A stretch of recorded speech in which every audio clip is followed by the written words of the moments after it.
Welcome back to another weekly love reading. Today, we are going to pick up on your person's current thoughts, feelings, and energies and try to understand if there's any blockage going on in this connection. If there is, what is it, and what are the possible future outcomes, future actions, and if you are in need of any specific guidance. So, as usual, while I'm shuffling these cards, please visualize that person's name, face, and voice as though they were standing right in front of you, gazing at you with love.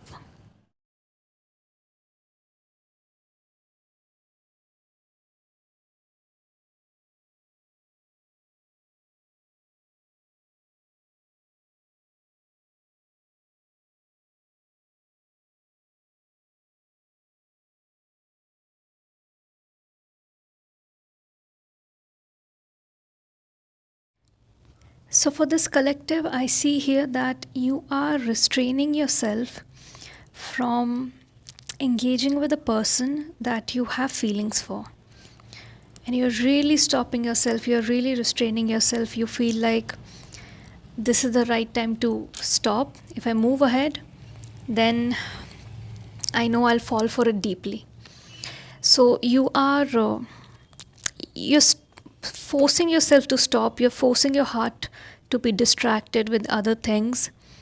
You are taking on more work, you're trying to get busy, but you're forgetting that feelings sneak in regardless of you being busy. Because how much ever busy you keep yourself during the daytime, you cannot force yourself to be busy during the night time when the body has to go into the rest mode and sleep. And the more you try to pile on and become busy and make everything around you and your environment chaotic, so chaotic that you don't have to think about this person and you don't have time to feel your feelings, the more irregulated your nervous system, the more irregulated your emotional, mental, and physical health is going to be. The path you're choosing is a very unhealthy way to live life. That's not a way to get rid of feelings for someone. That's not a way to live your day to day life. It's much worse. If you're thinking this would be worse to get into, what you're doing to yourself right now is much worse. So it's not that you're choosing, something better for yourself. Even though in your mind you feel like you're choosing something better because you don't want to go through heartbreak again, but you're ruining yourself. And you are stepping back from engaging with this person, even though there's so much passion here. There's mutual passion here. I think this person knows you're stepping back, you're keeping yourself busy, and you have your own blocks. You have your own blocks that you're letting those blocks interfere in this connection. And it's related to your past experience, your past relationship with a person, where there were some differences in your existence. By existence, I mean it could be anything. There were some differences that influenced your connection and it did not move ahead.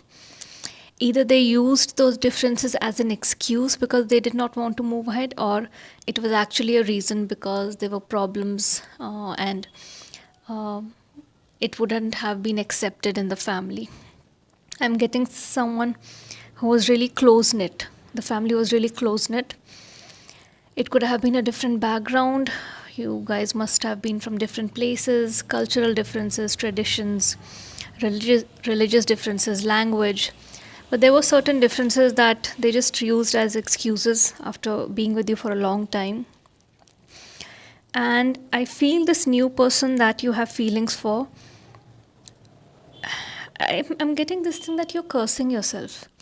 You're cursing yourself, you're blaming yourself. How could I fall again for a person who is culturally, religiously, or societal status wise different from me? I should have known better. I should have known better. How can I get feelings? Last time this did not work out. But you're not understanding that you cannot control where the feelings go, who you fall for. If, only if, we could control that, life would be so much more better. You cannot control who you fall for. The saying love is blind is because it's actually because of many reasons, but this is one of the reasons. After you started getting feelings for this person, and slowly I think you guys started talking, you realized this again this person is from a different, completely different background. Like, I cannot waste my time. Even the person earlier made it look like it would not be a problem, but then they disappeared after being with me for so long. They then realized overnight that, okay, this, we are different. So how do I trust if this person says that it's fine, like it doesn't matter to me? How do I trust it? You're having trust issues because people are two-faced. They're not showing their true color at the beginning. They're greedy for the experience, they're greedy for the intimacy, and then when they know in the practical world they cannot stand up for it, they leave. But I'm seeing here that you are allowing, firstly, your past relationship got ruined because of that person. They left. You're still giving them so much power. Your power is still in their hands, where they have, unknowingly, they have the control even on your current and future connections. You know, it's possible. Yes, it's possible that the new person might also turn out like the other person. It's possible. It's that person is a liar. But equally, it's possible that this person is not a liar. Equally, it's possible that this person actually keeps their word. It actually doesn't matter to them if you are from different backgrounds. But for you, it's like, is it worth the risk? Is this equal?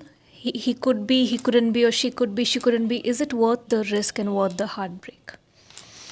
So, you need to forgive yourself first of all. You're blaming yourself for the past connection. You for staying too long. You're blaming yourself for again falling for a person who's from a different background. But these are not something that is in your, these are not things in your control. You had a good heart. You gave that person everything. You were there with true intentions. So you need to stop blaming yourself. As you release and heal the past, you experience more love in your present moments. If you don't forgive yourself and learn your lesson and move on, you are going to ruin connections, real, genuine connections that might be wanting to step into your life. If you do not release your past, if you do not take your power back, if you let your past experiences hold you in fear, good people, good opportunities can slip out of your hand. See here at the bottom of the deck, again we have here forgive and learn, right? Again we have free yourself. You have kept yourself stuck in this loop. Victim mindset, blaming yourself. I cannot make right decisions. I am the problem. I need to be busy. I cannot engage with this new person. You need to free yourself from this prison you have created in your mind. You have to. If you want things to turn out well in your life, you want true love, you need to give people a chance. Love is always going to be worth taking risk for. And if you know the lessons you need to learn are, of course, you must have come across a lot of red flags in the previous relationship, but you stayed. So moving on and healing does not mean completely cutting off people that you have feelings for. It's making sure on time you detect the red flags and you have the power to walk away and not waste your time. Because after seeing red flags, if you stay, from that point onwards, you are doing it through your own free will. So give people a chance, but know when to walk away. You cannot completely cut people off and not let any opportunity of love come into your life. Only when you step into that opportunity, you will know if it's going to work out or not. So let's try to get some more cards and understand if this person is feeling the same for you. Any guidance for you, any future outcomes or actions this person or you might take.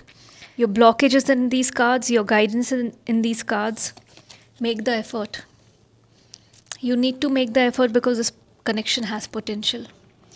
You need to release your fears in your own time, at your own pace. No one is forcing you. If this person is worth it, they are going to be around. But you need to make the effort. That's your guidance. Make the effort. I think this love is going to feel not just passionate but childlike. Okay, with both of these cards, see two children and two adults. You're going to feel everything that you're supposed to feel. The adult passion and the childlike, mischievousness. There's a lot of potential in this connection.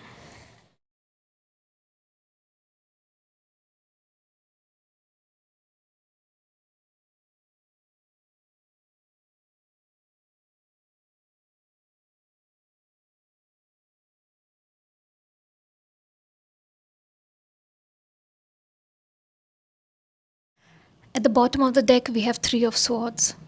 So you are being pulled into different directions. Your heart is being ripped.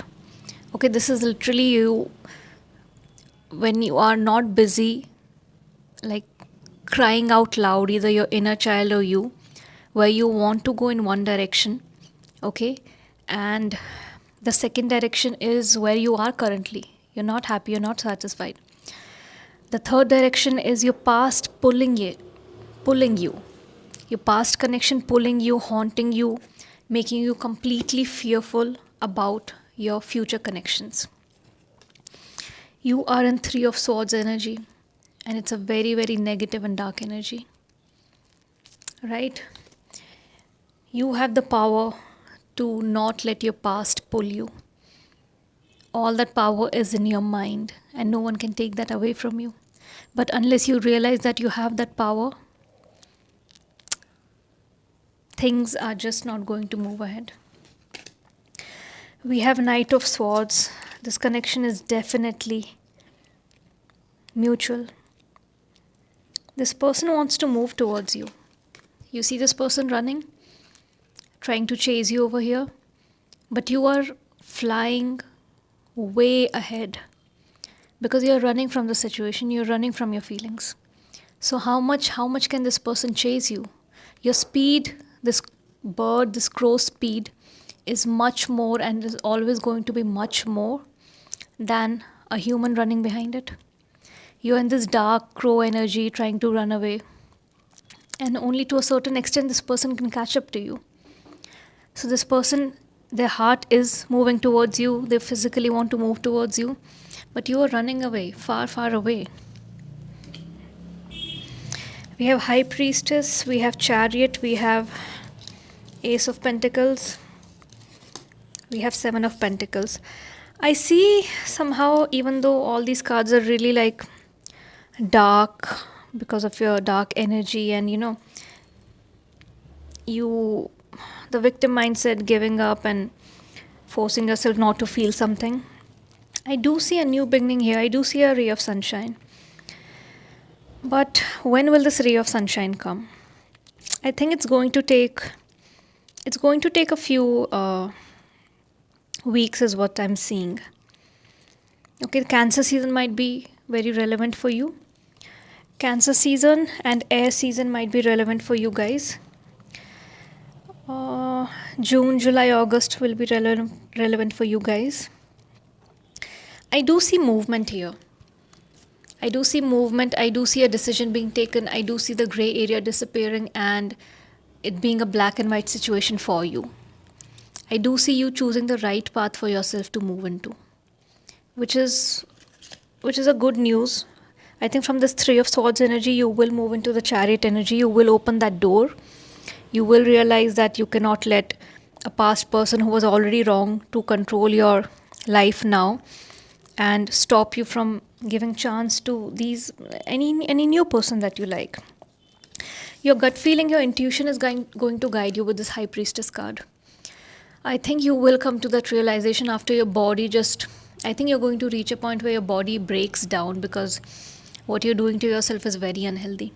And that's when suddenly you'll have this silence, you'll have this peace, and some epiphany is going to hit you that you need to give this a chance. And you cannot hide away from things, from emotions, from people, from relationships. but you will use your discernment, you will use good sense and figure out early on if this is worth investing a lot more in, going ahead with, unlike what you did in your previous relationship. So you will definitely tap into your intuition and gut feeling and decide to move on with that. This person is just waiting for a new beginning with you. This Ace of Pentacles and Seven of Pentacles. Can you see in both the cards? One second. Do you see these roots forming in both the cards? The roots. They do not want something surface level with you. They want a new beginning, but they want to start it with the foundation of a friendship. They want to make sure the roots are healthy. They want to make sure everything starts where it's supposed to start and make its way up into a beautiful blossoming plant, a beautiful blossoming relationship that has an element of friendship. So this person definitely is waiting. They're waiting for these roots to grow. They're waiting to set the foundation. And they're okay. I see this person as someone who's so patient. So patient. So wise. I think this person is really mature. And I have a feeling this person might just look like this person in the picture. Do you see any similarities? Good dressing sense, not over the top, a very clean, neat look. But they're just admiring this plant. And they're focusing on keeping the roots healthy. They don't just want the pretty plant. They want everything, all of you. So this is a good sign for you that it's mutual. This person really admires you, respects you. It's not just all about lust and passion. It's about friendship and companionship. So this was your guidance. I really hope you were able to resonate with this reading. And if you did, let me know in the comment section below. At which point of this reading are you currently? If you're looking for private energy guidance, all the details are in the video description. You can check the Google form, fill out the details, and you will receive your video within 3 to 5 business days. If you're opting for an emergency reading, that will be delivered within 1 to 2 business days. Also, if you're not able to access the Google form, there's a note over there. I only take 8 to 10 readings every week, and after that, by default, the form is closed. So every week you can check in to see if the form is open. I also share regular updates on my Instagram. There's always going to be the first post which is pinned that shows that bookings are now opened or bookings are now closed. So you can follow me on Instagram to make sure that you get a slot once the bookings reopen. I'll see you in the next weekly reading. Till then, bye.